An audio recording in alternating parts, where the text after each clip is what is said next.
Em atendimento ao requerimento número 808 de 2017 do vereador Matheus Madeira, estamos recebendo a visita da senhora Andréia Daltoé, professora do programa de pós-graduação em Ciências da Linguagem da Unisul, bem como integrante do coletivo Pró-Educação.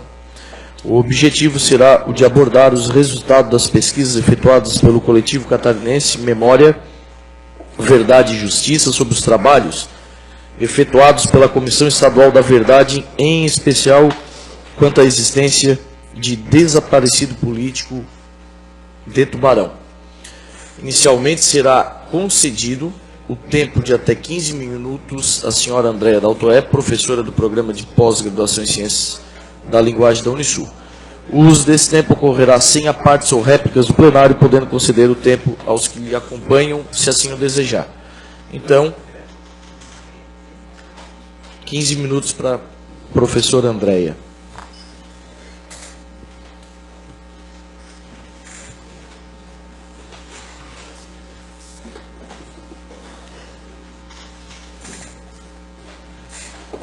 Boa noite a todos e a todas. Gostaria de cumprimentar inicialmente o excelentíssimo senhor Felipe Colasso, presidente desta casa, em seu nome cumprimentar os demais. Um cumprimento especial ao professor Maurício, que foi meu coordenador no Colégio São José, né? Ao vereador Matheus Madeira, que fez o convite para eu estar hoje aqui, para falar um pouco da minha pesquisa realizada nos 2 últimos anos em estágio de pós-doutorado.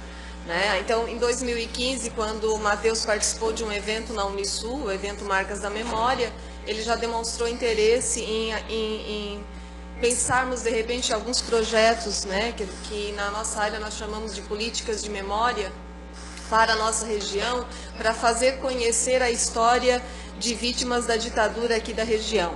Né? Não só de Tubarão, mas aqui da região sul, que foi o que tomamos conhecimento a partir desse trabalho sobre a Comissão da Verdade de Santa Catarina. E para falar da Comissão da Verdade de Santa Catarina, é preciso dizer como que ela surge, né? Então eu vou falar um pouquinho sobre isso.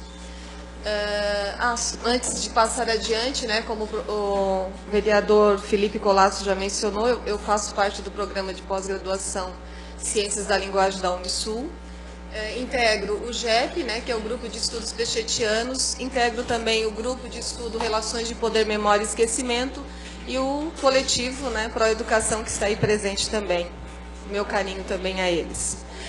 Bom, então é importante que eu diga de que lugar que eu falo, né? Eu falo da minha área a partir da minha área de pesquisa, que é a análise do discurso, né? É com isso que eu trabalho.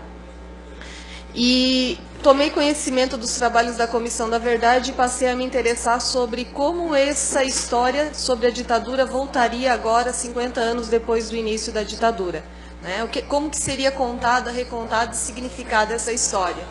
Né? Então, eu coloco a minha pesquisa à disposição, eu coloquei a minha pesquisa à disposição de uma escuta, né? Que é em muito uma escuta da dor dessa história, dessas pessoas que vão voltar ao passado e trazer essa história para o presente. Você pode passar? A Comissão Nacional da Verdade, então, ela é criada pela Lei 12.528.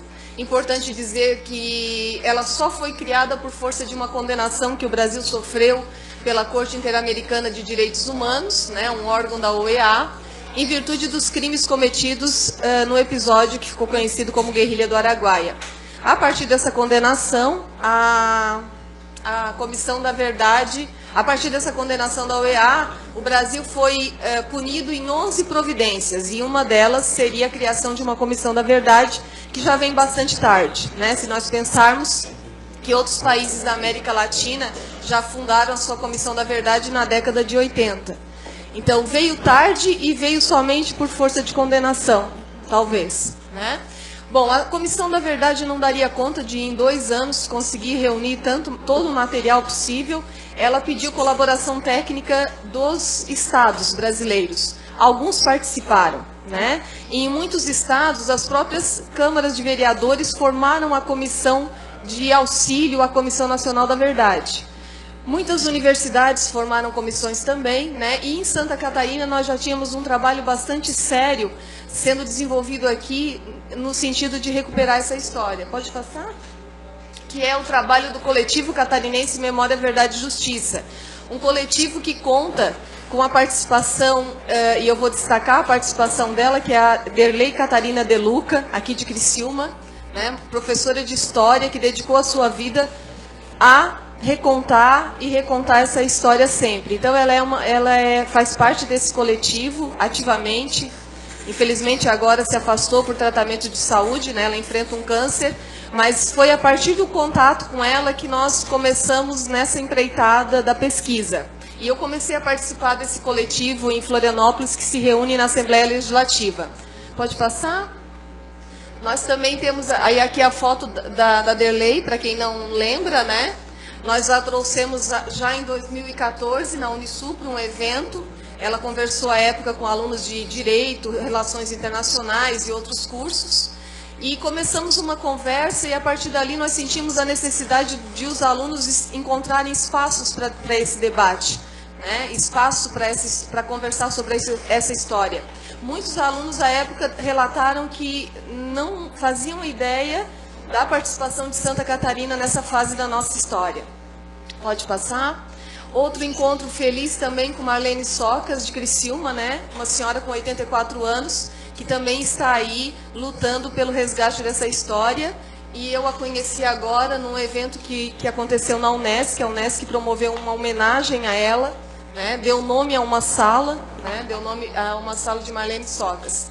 Foi esse evento, e aí eu aproveito para falar de um outro projeto também que surgiu, que eu conheci nessa pesquisa, que é o projeto Clínicas do Testemunho, um projeto que é do Ministério da Justiça, em parceria com a Comissão da Anistia, que atende, são grupos de psicanalistas, né, e psicólogos que atendem vítimas da ditadura e vítimas de violência do Estado, né? Então, a Clínica do Testemunho se instalou em Florianópolis, e agora acaba de se instalar em Criciúma e Itajaí, por motivos óbvios, né? Criciúma, porque nós tivemos um grande número de perseguidos ali, em virtude da organização do sindicato mineiro, né? Das Minas, e também Itajaí por conta do Porto, né? Da organização sindical do Porto. Então, são 3 municípios que hoje contam com esse projeto, que é um projeto de atenção a essas vítimas. Pode passar? Bom, Santa Catarina, então, esse grupo, né, organizou a Comissão da Verdade de Santa Catarina, Paulo Stuart Wright, né, que também é um dos desaparecidos, dá o nome à comissão, e organiza esse relatório, né, cuja capa está aí, né? Eu tenho a cópia aqui comigo e está disponível também hoje na internet, graças a um trabalho desse coletivo, Memória, Verdade e Justiça. E importante pensar que esse grupo, né, trabalhou sem condições, sem incentivo financeiro do Estado. Foi um grupo que contou com parcerias, com a colaboração da Assembleia Legislativa, que fornecia alguma gasolina para esses membros irem até os municípios ouvirem as vítimas, e também a OAB ajudou nesse trabalho, né? Então, a gente tem um trabalho do Estado de resgate dessa história, mas, ao mesmo tempo, alguns entraves que a própria Comissão Nacional da Verdade enfrentou, né? A Comissão Nacional da Verdade, ela começa e tem 2 anos para fazer todo esse trabalho. Alguns membros já saíram no início, né? A Comissão Nacional da Verdade achou que ia ter acesso aos documentos das Forças Armadas e ainda não teve, né? Foi a grande decepção por parte de muitas famílias que esperavam agora poder acessar a esses arquivos e ainda não conseguiram, né? Então, se esperava que depois de 50 anos, e há muitos arquivos, né, na época da ditadura, quase que a população em geral tinha uma ficha a respeito, tanto é que na época eles já precisaram microfilmar esses documentos por falta de lugar para guardar tanto material. Então, esse material existe, ou talvez não exista mais, e a Comissão da Verdade achou que pudesse ter acesso, mas nos questionamentos que fazia as Forças Armadas, as respostas eram mais ou menos iguais, né, de que não havia documentos que provassem qualquer irregularidade no interior dos aparelhos estatais. Bom, aqui nós temos alguns números, né? Em Santa Catarina nós tivemos cerca de 700 pessoas envolvidas, né? que sofreram lesões por motivação política, 7 mortos, 3 desaparecidos, portanto, então, são 10 mortos, né? 7 militares que sofreram repressão por ir contra o regime, né? É importante sempre a gente mencionar que houve um grupo de militares que foram contra, né? Tanto é que há um documentário, os militares que disseram não. E em Santa Catarina, inclusive, foram vítimas por irem contra o regime. Grupos indígenas, rurais, religiosos e de gêneros que sofreram abusos em seus direitos, né? Também o coletivo fez uma perícia do Higino João Pio, né? Eu já vou falar um pouquinho dele, que era prefeito em Balneário Camboriú. 5 prefeitos foram presos, né, e perderam seus cargos políticos, 7 deputados estaduais e 2 federais, e 7 deputados estaduais e 2 federais, 2 juízes e 20 testemunhas de vítimas e ou familiares foram ouvidos pela comissão. Então, notem que das 700 pessoas conseguiram ouvir nesse trabalho da comissão apenas 20, por conta dessa falta de recurso, né, de possibilidade de ir até os municípios onde essas pessoas residiam. E esses 20 testemunhos fazem parte, então, desse relatório, e é um testemunho bastante emocionante, bastante difícil de ser lido, né, bastante difícil de ser rememorado. Por isso, a importância de dar valor para esse material como material de resgate da nossa história. Pode passar? Então, aqui a gente tem a lista, né? Higino João Pio é de foi prefeito de Balneário Camboriú. Arno Preis nasceu em Forquilinha, era advogado de Forquilinha. Frederico Mair, estudante de Timbó. Luiz Eurico Teixeira Lisboa, estudante de Porto União. Rui Fixenreuter, de Orleans. Vânio de Matos, Florianópolis. Hamilton Cunha, Florianópolis. Divo Fernandes de Oliveira, de Tubarão. João Batista Rita, de Criciúma. E Paulo Stuart Wright, de Erval do Oeste. Então, são os nomes aqui da nossa região que vão aparecer aqui no relatório da comissão. Pode passar? Aqui é um material que a comissão fez, né? Os Filhos deste Solo, reunindo esses 10 mortos durante a ditadura. Pode passar? E aqui fala um pouquinho, né, de Arno Preis, Divo Fernando de Oliveira, João Batista Rita e Higino João Pio. Então, só um trechinho, vou pedir permissão para passar só um trechinho de um vídeo que vai falar sobre Higino João Pio. Pode passar o vídeo. É Derlei Catarina De Luca que narra a história.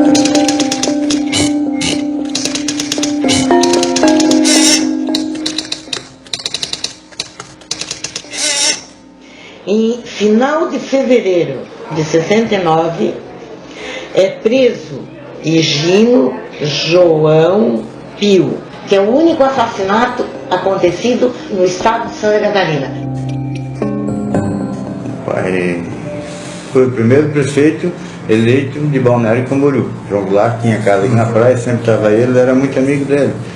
E eu acho que mais foi por rixa política mesmo, né?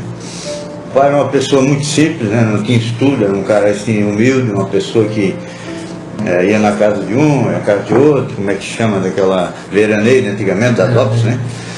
Veio aqui, pegou ele estava vindo de Blumenau, tinha que fazer um exame médico lá, o médico era de lá. Aí que pegaram ele, né? Deixaram entrar dentro do carro e levaram, e dali em diante ninguém soube mais nada, né? Ele foi lá para o Estreito, né? Escola da Marinha lá. Minha mãe foi lá de manhã cedo, implorou para falar com ele, né? Que era dia de aniversário dela. Ele disse: olha, a senhora pode ir para casa que o seu marido hoje já sai daí. E já estava morto, né? Aí fomos encontrar o corpo dele na faculdade de medicina lá em Florianópolis, como indigente para servir de cobaia. Prefeito. Botaram a corda aqui, botaram ele aqui, ele estava aqui com o pé no chão. O caixão veio lacrado, não foi feito exame, não foi feito nada. Como veio de lá, foi enterrado e nós tivemos que ficar quietos, não sabia o quê. Estava cheio na época de milico paisano aí no lado do caixão, o máximo que nós podíamos chegar era 2 metros perto do caixão, então ninguém podia ver nada, né? Bom, esse é só para contar uma das tantas histórias que estão reunidas aqui nesse material. Eu já vou me encaminhando para o final da fala. Mas Higino João Pio foi acusado à época de corrupção, né? Por isso teria sido afastado do seu cargo.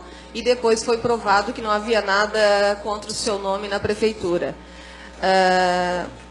E a sua morte foi dada como suicídio, e a gente viu ali que era impossível ser um suicídio daquela maneira, e a perícia, organizada pela Comissão da Verdade agora, provou que de fato não aconteceu suicídio. O caso de Gino João Pio de Santa Catarina é o caso semelhante ao Herzog, né, ao caso Herzog, que todo mundo conhece. Bom, pode passar. Aqui nós temos os eventos da Unisul, né? Nós começamos a partir desse projeto a organizar o Marcas da Memória. Já fizemos 3 edições e a cada edição as discussões têm se aprofundado mais nessa temática, e elas servem de espaço para discutir um pouco da história da nossa região. Aqui tem uma foto, né, de um dos dias. Eu também trouxe, pode passar. Aqui eu ia falar um pouquinho sobre uma exposição de fotografias que o Gustavo Germano fez, e ele traz a foto do Teixeira Lisboa, que é de Santa Catarina, né? Essa exposição de fotos, e aí para mostrar como a arte pode ajudar na crítica, né, dessa história, a exposição, pode voltar um pouquinho? A exposição de arte, ela consiste sempre em pegar a foto da família do desaparecido e fotografar no mesmo lugar, compor o mesmo cenário, só que, claro, sem desaparecido. E é uma exposição de fotos bastante chocante, né? O Gustavo Germano, ele é um fotógrafo argentino que fez esse projeto lá, e depois o mesmo projeto foi encomendado no Brasil. Então aqui vocês têm a esposa e a mãe, né, a mãe da esposa, né, do Luiz Eurico Teixeira Lisboa, que é um catarinense também.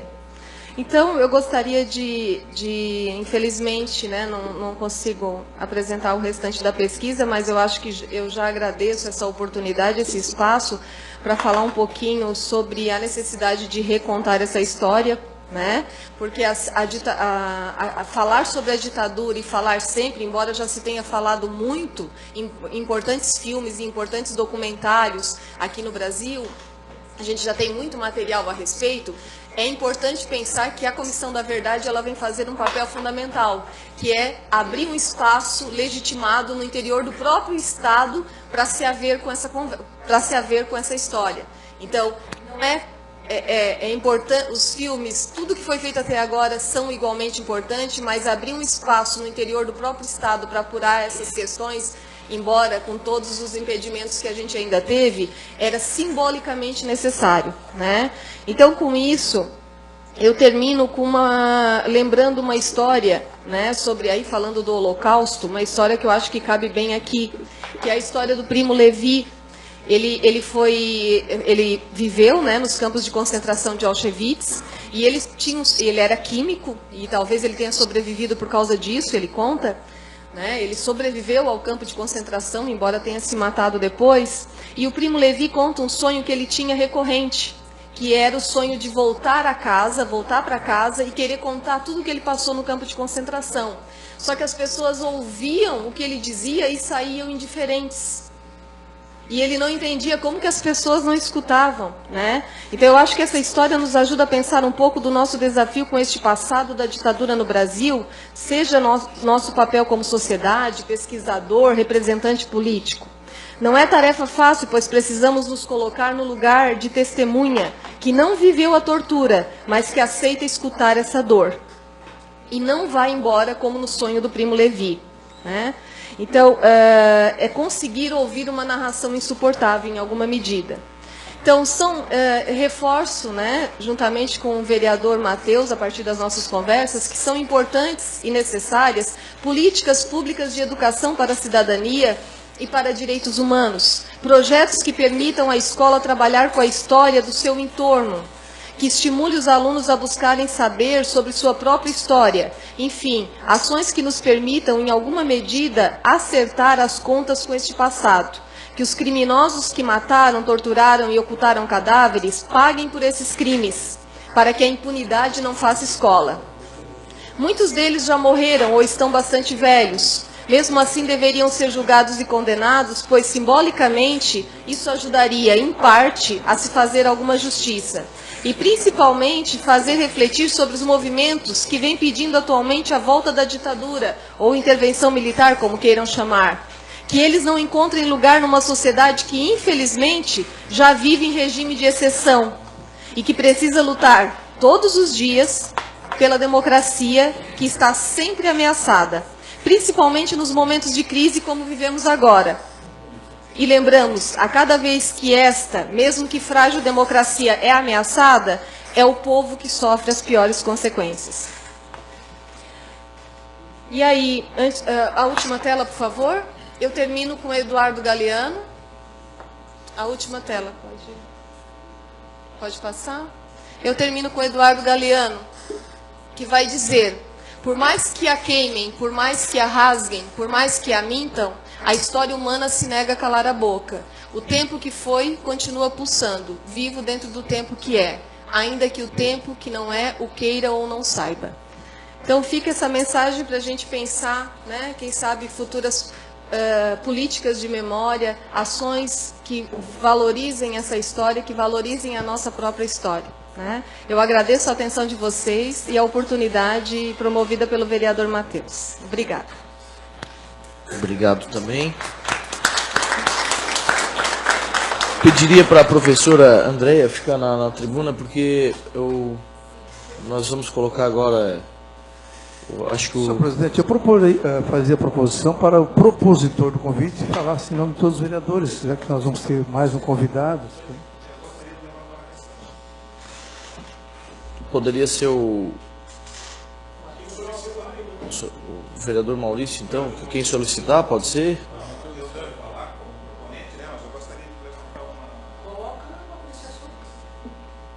Como é que é? Deixa em aberto, pode ser? Deixamos em aberto, então. Deixamos em aberto.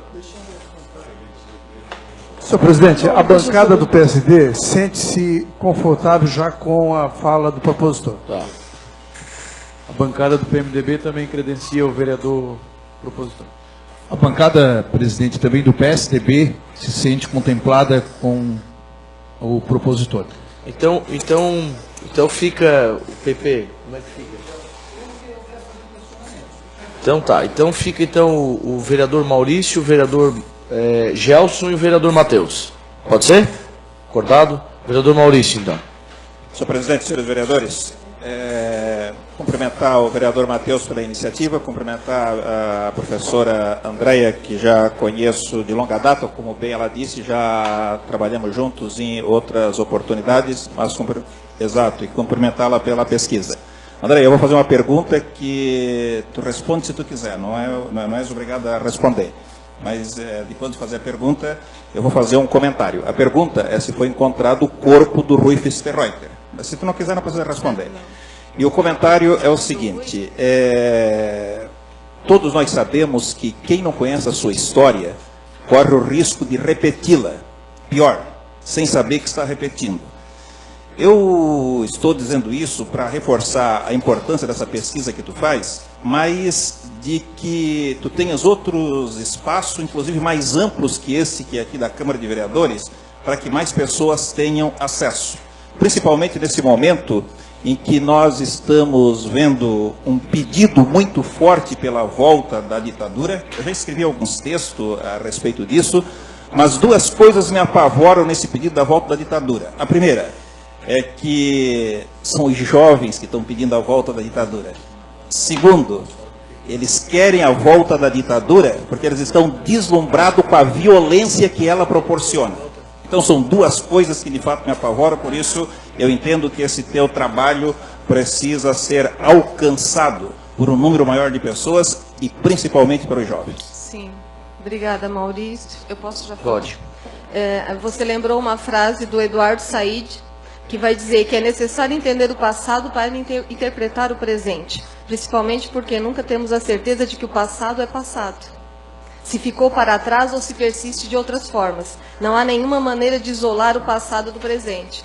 Então a gente tem sim esse movimento, né, pedindo a ditadura de volta, né, alguns políticos surfando nessa onda, se aproveitando disso, e é algo bastante grave, né? Por isso a nossa preocupação em falar cada vez mais sobre essa história. E sobre o Rui Fisterreuter, sim, aqui no relatório da comissão vai dizer que o atestado de óbito, né, não sabemos como a repressão chegou a Rui, que vivia com seu nome verdadeiro e não executava nenhuma tarefa prática. Alertado sobre a prisão do filho, por telefonema anônimo, o pai Oswaldo imediatamente foi para São Paulo. Rui foi enterrado com tantos outros no cemitério de Perus. Seu pai conseguiu o translado para sua terra natal com a exigência de que o caixão fosse aberto. Está enterrado no cemitério municipal de Orleans. Vereador Gelson Bento. Boa noite a todos, cumprimentando o presidente, cumprimento a mesa diretora, os pares dessa casa, público presente, a imprensa, aos internautas que nos acompanham. Sobre esse assunto existe até uma discussão a respeito da ditadura, que muitos até não passaram esse tempo. E há muitos até que têm saudade desse tempo. Eu quero dizer que nós ainda continuamos pior que uma ditadura, perdendo quantas pessoas por dia, por momento, na nossa sociedade, no nosso Brasil, diante da criminalidade. E quase praticamente sem impunidade. Hoje os direitos humanos se envergam, se direcionam para praticamente que se nota, que se abre, que se veja, para o bandido, para o criminoso. Mas as famílias que sofrem o seu assalto nas suas residências, aqueles que são mortos diante de um assalto, aqueles que são assaltados, são roubados, nós ainda continuamos pior que uma ditadura. Áreas de risco pelo mundo, áreas de risco de guerra, morre menos gente do que no nosso Brasil. Esta é a realidade, senhoras e senhores. Esta é a realidade. Vimos um caso acontecer onde fizemos uma sessão semana passada nessa casa, em homenagem ao CAU. Que é que se identificou-se nessa situação? Praticamente uma ditadura que aconteceu, um ato ditador, um abuso de autoridade, que assim foi falado por várias autoridades aqui nessa casa, e aí continua a história, resgatar uma história lá de trás, e tem que continuar essa história para frente que está acontecendo no nosso país no dia a dia. Era isso, senhor presidente, senhores vereadores.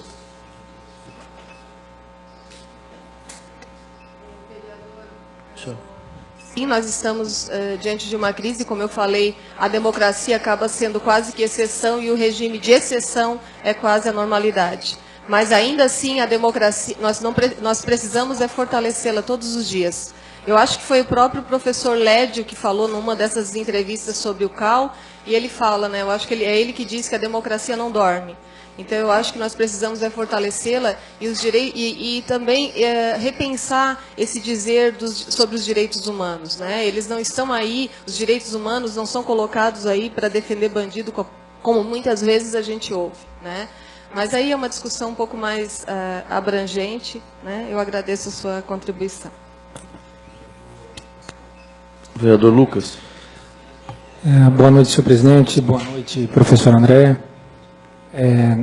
Só quero fazer um comentário na fala da professora, quando se refere que tem alguns políticos surfando nessa onda, e a própria história já relatou isso, quando o próprio Partido dos Trabalhadores surfou na onda da ditadura, e por aí vem de lá para cá.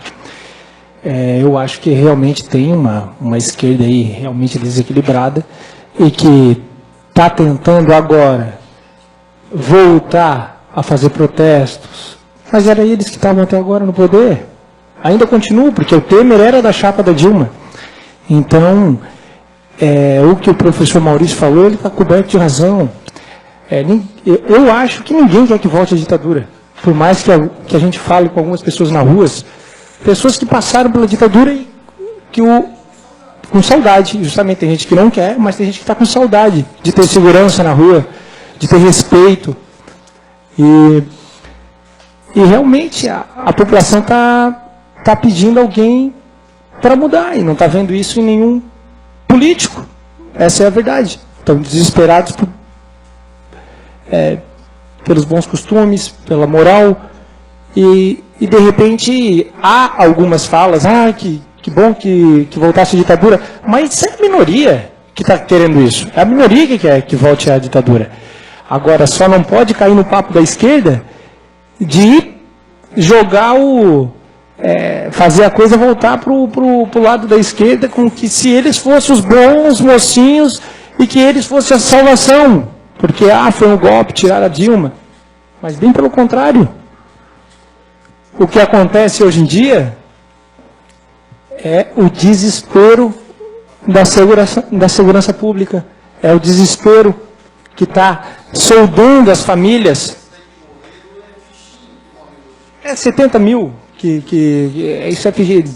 E os Estados Unidos mata por causa do armamento, e tem discussões, porque lá a arma é liberada e aqui estão tentando armar o povo. Mas eu acho mais justo armar o povo, porque o bandido está armado. Por que o cidadão comum não pode ter arma em casa? Então, são várias discussões, e eu acho que todo momento vai ter algum político querendo surfar em algum conteúdo. Mas eu acho que não vem ao caso. Eu acho que o caso que vem realmente é que o povo quer mudança, quer renovação, e não aguenta mais a caatinga que está o Brasil, porque abriram o esgoto e os ratos estão saindo para tudo quanto é lado. Obrigada, vereador Lucas. Eu acho que a discussão vai um pouco além do que a nossa proposta pensou aqui, mas em relação à questão do desarmamento, eu acho que esse caso do menino de Goiânia trouxe essa discussão, do armamento, quer dizer, trouxe essa discussão, em que a criança levou para a escola a arma, matou 2, feriu 4. Eu acho que é uma discussão bastante complexa, então eu nem seria autorizada para falar a respeito. Hoje eu li numa postagem de um dos políticos, candidato a presidente, alguém postou, um policial militar postou no Face dele, é um candidato que prega o armamento, que diz que vai colocar a arma na mão de cada cidadão, e um policial militar fez um comentário embaixo dizendo que, como assim? Essa mesma pessoa está há anos lá, não propôs nenhuma política de benefício que melhorasse a vida do policial militar e quer colocar a arma na mão da população, e dizendo que vai dar carta branca para o militar matar. E esse militar diz, o militar já mata e já morre. O que queremos é políticas de segurança sérias que não preguem o ódio e a matança, o olho por olho, dente por dente. Em relação a esse dizer de que durante a economia de segurança, bom, primeiro, na década de 60, nós éramos em 78 milhões de pessoas. Hoje somos em 200 milhões de pessoas. Só aí nós já temos uma diferença. Tínhamos ordem, claro, não era noticiado, Os escândalos, essas empreiteiras que apareceram agora na Lava Jato, elas cresceram da noite para o dia a partir da ditadura. Então, claro, se a ditadura, é só a gente pensar que se a ditadura foi financiada pelos Estados Unidos, essas empresas que financiaram a ditadura, depois cobraram a sua conta e ali já começa essa relação com os Estados Unidos. Então, a usina de Itaipu, os escândalos envolvendo a Transamazônica, Rio-Niterói, o superfaturamento dessas obras. Então, o Brasil viveu um boom na economia, um certo boom, mas a desigualdade social na época já era grande. Sem falar da dívida externa e da inflação galopante que foi tomando proporção enorme nos anos 80. Então, a gente tem que tomar cuidado com esses dizeres, porque assim, era uma ordem, claro, não aparecia. Por exemplo, um jornalista, o jornalista Alexandre von Brugarten, ele entregou um dossiê e foi morto em seguida. Nesse dossiê denunciava os crimes, denunciados inclusive pelo Ministério Público, de políticos e militares envolvidos em corrupção. Fleury, Delfim Neto, Antônio Carlos Magalhães e outros grandes nomes. Então, a gente tem que tomar um cuidado, porque, às vezes, propaga esse discurso que na época da ditadura tudo era melhor. A Derlei termina esse vídeo fazendo um depoimento muito bonito, depois vocês podem ver na internet, que ela diz assim, se matou 10, ou matou 20, ou matou várias milhões de pessoas, qualquer tortura é crime. E nenhuma ditadura pode ser melhor do que uma democracia que luta por cada vez ser melhor e atender ao povo. Vereador Matheus. Senhor presidente, senhores vereadores, vou me ater aí ao tema que foi proposto pela fala da professora Andréa. Em primeiro lugar, gostaria de agradecer à professora Andréa pela presença, pela pesquisa feita, não só por ela, mas principalmente aí representando o coletivo, né, estadual, por ter dedicado tanto tempo a fazer essa pesquisa. E na linha do que a professora estava falando, tem uma matéria no site do UOL, que foi publicada essa semana, que fala exatamente sobre a grande existência de casos de corrupção dentro das Forças Armadas, não só no período do governo militar, mas também nos últimos anos. Sendo que essa alta incidência de casos de corrupção se dá no ambiente em que as Forças Armadas têm um órgão próprio de investigação, tem uma justiça militar, né, que evidentemente é sujeita a algum corporativismo, ou seja, a gente pode até supor que exista um pouco mais que isso. Mas, enfim, isso só para a gente reafirmar que, evidentemente, que passados tantos anos a gente pode ter a ilusão de que tudo funcionava bem no tempo da ditadura. É evidente que muitas das coisas que aconteciam, elas não eram reveladas, né? Então, por isso, talvez haja essa sensação. Por fim, só agradecer aqui a professora Andréa. Eu acho que é um relato especificamente do caso do seu Divo, né? Que é um cidadão nascido em Tubarão, e que eu acredito que muitas pessoas não saibam que existe uma pessoa nascida em Tubarão, com família em Tubarão, que desapareceu, né? O seu Divo, ele era uma pessoa de já mais de 60 anos, né? Quando foi preso e quando desapareceu, sequestrada pelo regime militar, né? E não se sabe ao certo onde ele veio a falecer, em qual presídio, provavelmente algum presídio no Rio de Janeiro, onde ele esteve preso. Então, eu acho que esse registro seria importante que a gente, inclusive, levasse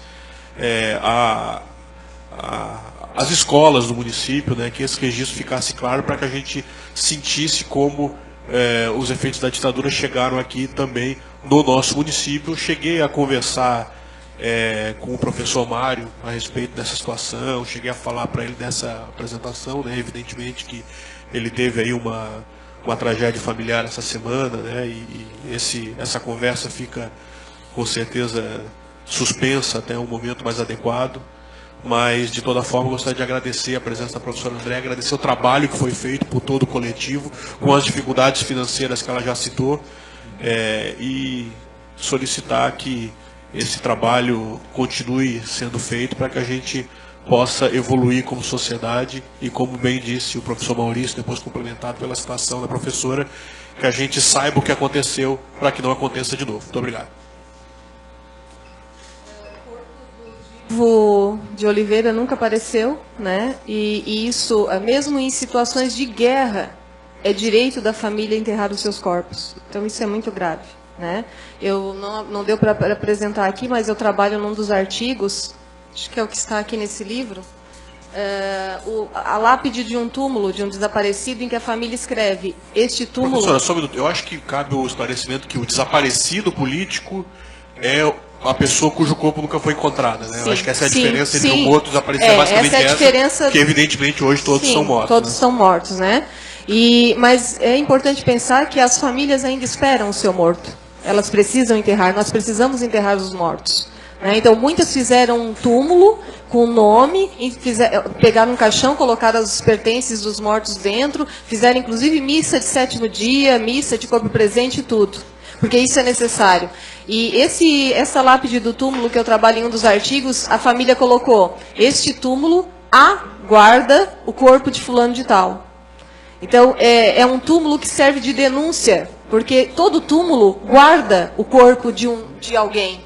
E esse túmulo aguarda, ou seja, esse A do guarda, aguarda, ele vem como uma denúncia dessa história que não se fechou para essa família e não vai se fechar. Porque nesse caso é um morto na guerrilha do Araguaia.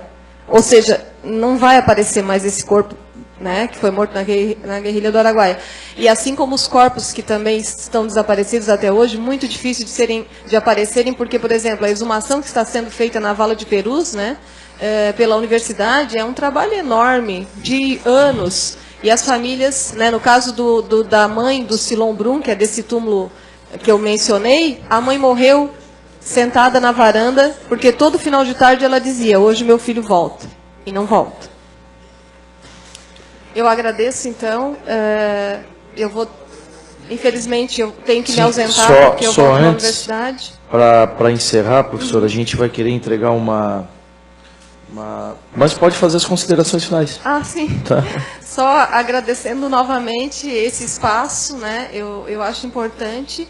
Como eu falei, que ele sirva de estímulo para nós pensarmos políticas de memória no nosso município. Nossa, eu sou de Jaguaruna, mas como eu vivo aqui há tanto tempo, trabalho aqui há tanto tempo, eu também me sinto um pouco tubaronense, mas que pensemos políticas de memória, né, que valorizem essa história, e como o próprio coletivo sempre usa nas suas reuniões, né, para que nunca se esqueça, para que jamais aconteça. Eu gostaria também, eu sei que a professora tem compromissos agora, acho que vai dar aula, né? Na faculdade. Se os alunos não forem embora, eu ainda dou aula hoje à noite. Mas, em nome da Câmara, também eu quero agradecer a disposição de atender o requerimento do vereador Matheus Madeira para vir tratar um assunto tão importante. Acho que é um assunto até que poderia ser discutido numa audiência pública. Até achei, pela questão ali que colocou ali sobre desaparecidos ali de Criciúma, de Itajaí, que teria alguma coisa referente a Capivari de Baixo também, porque como tinha siderúrgica, sim, e onde tinha muitos movimentos de esquerda, poderia também ter pessoas que tenham desaparecido, mas não apareceu ali. Nós temos Capivari de Baixo na lista aqui, porque nesses 700 registrados, se eu não me, tem Jaguaruna, se eu não me engano, tem algum registro sobre Capivari, mas aí é de preso. Sim. E algo que eu acho interessante, que eu não vi muitos filmes a respeito disso no Brasil, que tem, na Argentina tem bastante sobre a ditadura do tempo da Argentina, né? Da Argentina eles jogavam lá no Mar del Plata os desaparecidos, sim, sim, né? Que acho que até foi uma ditadura mais rigorosa, menos tempo, mas mais rigorosa que o brasileiro. Matou mais, né? Mas parabenizá-la, professora, por essa iniciativa, isso é importante, resgatar a história. Acho que algumas discussões aconteceram sobre isso, a gente respeita a opinião de cada um, mas eu não acredito que a gente resolva os nossos problemas de agora, trazendo problemas que nós tivemos no passado, né? A gente tem que saber da história para não cometer os erros que já cometemos, sim, antigamente. E a gente só vai mudar os problemas do nosso país com a descrença na classe política, ou do poder público, né? Enfim, com educação e cultura. Os problemas nós temos que resolver e não colocando sistemas sem ser a democracia. Felizmente ou infelizmente, a democracia é a única maneira, é a melhor maneira que se encontrou até agora para se viver em sociedade. Então, que possamos lutar para que ela permaneça e se aperfeiçoe, para que os nossos erros não continuem sendo repetidos. Agradecer mais uma vez, parabéns pela pesquisa, pelo trabalho, isso é importante. E agradecer a presença de todos que vieram aqui também assistir às colocações da professora Andréia. Eu vou convidar o vereador Matheus Madeira, que é o proponente do convite feito à doutora Andréia, para que entregue aqui um certificado de participação na frente, que a gente possa fazer um registro fotográfico. Eu gostaria de uma salva de palmas também pela presença.